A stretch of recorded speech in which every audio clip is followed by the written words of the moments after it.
Hi everyone, thank you for joining us for this presentation of Basics Communication. The Communication VP or Chair position is very important to PTA. Without you, it is nearly impossible to ensure that PTA's message is shared wide and far and as consistently as possible. This workshop is intended to give you the tools you need to have a successful tenure in the communications position. It will cover job-specific responsibilities of the position and related subcommittees, the nuts and bolts of communications, and PTA-related contacts and resources. Plan your year. A written plan helps keep you focused and organized. It should outline the goals you have as communications for the year, and it should contain any anticipated expenditures for the year.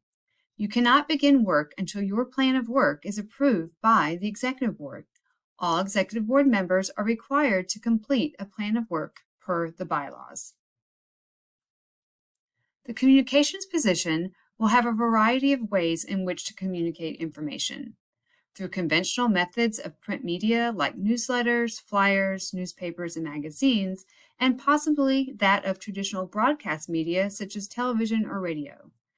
Through internet-based methods like electronic newsletters, emails, PTA websites, and social media platforms, our communication options are nearly endless.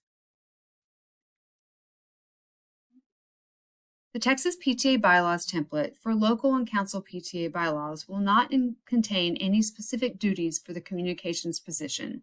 Specific duties for the communication position will be in the local or council PTA's standing rules. Here are some examples of items that may appear in the standing rules. Identify and utilize technology applications applicable to relevant to the message and the audience. Do this by analyzing campus community demographics. Are they likely to have computers, smartphones, etc., or is a paper-based system best?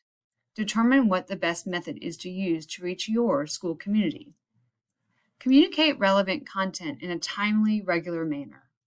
Remember, a poorly timed sending emails too often or not often enough can break your campaign and make it a complete waste of time. Keep website and/or social media posts current. This is incredibly important. Stale information is a website post killer. People won't return after a single visit if the information is too old.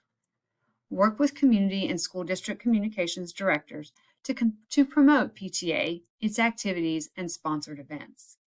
Start with your school district or school campus. Many of the school district media outlets have website, calendar, or email, need content, and are happy to promote PTA events. In addition, most local newspapers have community-generated community events sections. Find out how best to contribute to these local options to share what your PTA is doing. In your role as communications chair or VP, be sure to read your PTA standing rules to learn more about your specific duties. There are multiple ways the communications position can be configured on your executive board. The structure on the left shows a standing committee chair for each of the major communications positions. Each of these chairs would serve as standing committee chairs on the executive board. The configuration on the right shows a single overarching communications executive board position, vice president or chair, with subcommittee chairs to provide the specifics. Only the communications chair would serve on the board. The subcommittee chairs would report to the communications VP or chair, who then reports to the rest of the executive board. This structure has advantages if reaching quorum has become a problem. Choose one of the many variations that serve your PTA best, keeping in mind that the format is based on volunteer availability and ability. When developing your communication strategy, the most important question is, who is my audience? The answer to that question will drive all content and will help answer the next two questions. What appeals to them? What do they find relevant? For example, if your audience is parents of elementary students, then an article about Halloween safety is probably more relevant than one about texting and driving. Both are great articles, but one is more relevant and more likely to be read by that audience. How should you communicate? How should your communications be delivered? What are your demographics of your campus? Is everyone connected? Would they prefer a paper newsletter or a mobile app? The answers to these questions mark the difference between a successful communications plan and an unsuccessful one. If you're unsure, don't guess. Survey your audience and plan accordingly. The process of acquiring and distributing information is basically the same regardless of the communication method. Whether you're doing a website or newsletter, the process doesn't vary much. The first step in the process is to acquire content. As a communications chair, your responsibility is to acquire the content, not necessarily to create it. You should edit the article for punctuation, grammar, spelling, etc., but not rewrite the article for the submitter. Content can come from a variety of sources. It is important to give your sources a deadline for their submissions, which will give them ample opportunity to create content and give you ample opportunity to edit and deliver. Your distribution method and frequency are also part of your overall communications plan. How are you going to deliver your newsletter? Printed copies or electronic? How often are you going to send it out? There are pitfalls to too much or too little communication. The optimum frequency is dependent on your audience. Research indicates that Wednesday and Sunday nights are the best time to distribute correspondence. It's important to have others check your work. You may have missed some typos or edited a different meaning into someone's article. At a minimum, allow the principal, president, and all contributors to review the information and give them a deadline for completion. Look up Associated Press style guides for rules on grammar, spelling, punctuation, and usage. In most cases, it does not need to be the latest version, so a used book is perfectly fine. Branding is defined as the process involved in creating a unique name and image for a product, goods, or services in the consumer's mind through advertising campaigns with a consistent theme. The easiest way to brand your PTA communications is with a PTA logo. The Texas and National PTA websites offer information on official use of font, color, logo, and tagline. These websites also have tools to help you create your PTA's standard logo. Texas PTA offers a variety of turnkey branding options at txpta.org/back-the-future that are made to be used by you. Don't hesitate to incorporate these tools into your local PTA's messaging. Content is king. Pictures and charts are irrelevant if the message is off the mark. Content requirements are basically the same across all communications disciplines. What makes a story newsworthy? Before you begin planning articles, make sure the article topics are newsworthy. The following elements may serve as guidelines in judging newsworthiness. Timeliness. People are interested in events that have just happened or that are being reported for the first time. Location. People are interested in news that occurs close to home or in their immediate area. Significance. Events which affect the lives of others are newsworthy. The greater the effect, the more newsworthy it becomes. Human interest. People are interested in the lives of others. Stories that appeal to the emotions attract readers. Some content, like meeting minutes, bylaws, budgets, and financial reports, should not be included if the communication is accessed by non-members. These can be included to PTA members are the only ones who receive the items. Our bylaws define membership, and Robert's Rules of Order states that only members have the rights to see these documents. Privacy is a growing concern in this digital age, and it is important that your PTA adheres to your school district's privacy policy. Consult with the district's communications director for the details.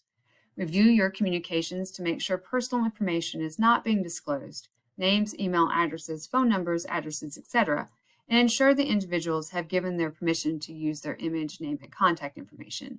If in doubt, ask them. Consult with your school district's photo release policy as well. If the PTA documents and publications are not covered in this release, you will need to gain releases before publishing or posting photos with children. Rephrase your message by using more generic terminology. Students, rather than Mrs. Tout's first grade class.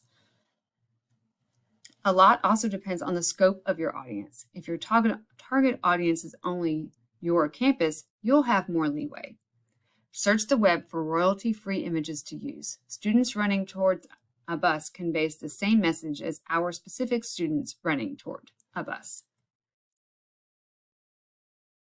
Newsletter types include traditional print newsletter, the type of newsletter that goes home in a Tuesday folder or available in the office. Hybrid newsletters are one step up the technology ladder in that they are created to be printed but are conferred to an electronic format and either posted on a website or attached to an email. E-newsletters are created, distributed, and reside online. They are typically created with a mass email or website editing tool. The advantages of these are no printing costs along with all of the conventions of the internet, images, links, resources, etc. An example of this would be a headline with a link to the body of the article. Email can be a powerful mechanism to provide immediate information to a large audience. Typical usage includes distributing newsletters, link and/or attachment, and sending e-blasts, short time-critical announcements. There are a variety of mass email electronic newsletter applications available, including Constant Contact, MailChimp, and Emma. These companies charge a fee based on the number of email addresses in its contact list. There are also free utilities which provide similar functionality and ease of use. Try to avoid using personal email accounts to send mass mailings. It's not uncommon for an internet provider to suspend an account it suspects is sending spam, and sending emails to hundreds of recipients in a day triggers that suspicion. But if this method is your only option, make sure you blind copy all recipients in order to avoid disclosing everyone's email address. One of the best things you can do for the visibility and accessibility of your website is to register a domain, your PTA name, .org or .com. .org because your PTA is a nonprofit entity. .com because frankly, not everyone will remember .org, plus you don't want anyone else registering the .com domain and posting decidedly non-PTA content. Domain registration typically is a low sum well worth paying. Have the domain registration belong to the PTA, not to the individual registering the domain. Many domain registrars provide free email forwarding as part of the domain purchase. With email forwarding, you can set up position-specific email addresses that will forward email to an account of your choosing, and thus allows you to post an email address publicly without disclosing a home email address. When creating a website, you'll determine where in cyberspace your website will reside. This is the host. There are many web hosting services from which to choose, with a variety of fee structures to match, including free sites. So it's a good idea to review your needs and match them to a service. Many school PTAs will provide web space to PTAs by campus at no charge. One typical drawback to this scenario is that district personnel are usually the only ones authorized to make updates, meaning the PTA may not have direct access to their own site and must rely on the schedule and benevolence of the staff member. Create and update your website with maintainability in mind. Be mindful of what software and skills will be required by the next webmaster and try to stick with the tools most people already have. What appeals to you? Find a great website and pattern yours after it. In terms of tools, pricey, specialized web development software is practically a thing of the past for PTA webmasters. Most hosting services provide online website development software to develop and maintain a website from anywhere on any computer. Many tools, like WordPress, allow plugins, which are specialized software applications that can be incorporated into a website, like calendars or surveys. Social media refers to the means of interactions among people in which they create, share, exchange, and comment on contents among themselves in virtual communities. It introduces substantial and pervasive changes to communication between organizations, communities, and individuals. Many people rely on social media as their means of communication, transcending phone, email, text, and they are easily accessed with a smartphone. This is a powerful communication tool for your PTA. Your PTA executive board should determine whether members should post on these sites. Social media platforms and phone apps are frequently changing, so you will need to find the tools that work best for your community based on where they spend their social media capital. A few possible examples are blogs. It allows PTAs to tell their story, break news, comment on breaking news, and share resources quickly. Facebook. free advertising and promotion for your local PTA. It allows you to share information with your members, it will enable you to start conversations on various topics, and it gives them the chance to share with their friends as well. Twitter, used primarily for sharing about a product, brand, or program. It is also used to make announcements and share breaking news. YouTube. This lets people upload online videos and participate in free video sharing, commenting, liking, and reposting. Instagram. This lets people upload online photos, much in the same way as YouTube is used for videos. Pinterest, a pinboard-style social photo sharing website that allows users to create, manage theme-based image collections such as events, interests, hobbies, and more. PTA's definition of public relations is winning public recognition and support for PTA goals and programs while meeting the needs of a targeted audience. Public relations involves creating and cultivating relationships with traditional media, print, radio, and television. It is in PTA's best interest to befriend the media by meeting their deadlines, providing them with newsworthy information, and displaying an appreciative attitude regarding their coverage, whether great or small. It is the local PTA's responsibility to provide the media with interesting, newsworthy, and timely information. You can broaden support of your local or council PTA by becoming involved in your business and civic community.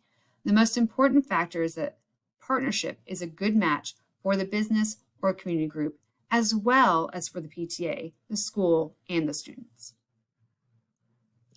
Communication is a critical part of crisis management, which is why it's important to have a plan in place before the need arises. If your PTA belongs to a council, notify your council president of the crisis so that they can act as an additional resource and give support during this time. The first step in the plan is to designate a spokesperson. This is logically the PTA president, but they may feel unprepared for this role outlined in the bylaws and may delegate that responsibility, with the executive board's approval, to someone else. It's important to follow school district procedures. Consult with the district communications director at the first sign of a problem. They are skilled at speaking to a crisis, much more so than a volunteer. There's no shame in directing all communications to the communication director in a crisis, with their consent, of course, better than making that situation worse on your own. If the situation calls for a statement on behalf of the PTA, make sure membership is voted to make a position on the topic before speaking to it. Otherwise, the statement is personal and not reflective of the PTA. Texas PTA staff and volunteer leaders are here to answer any of your questions regarding your position. Our toll-free number is 1-800-TALK-PTA, or you may email us directly. Thank you for attending Basics Communication. Our intent is for this training to be beneficial, make your work in PTA easier and more enjoyable.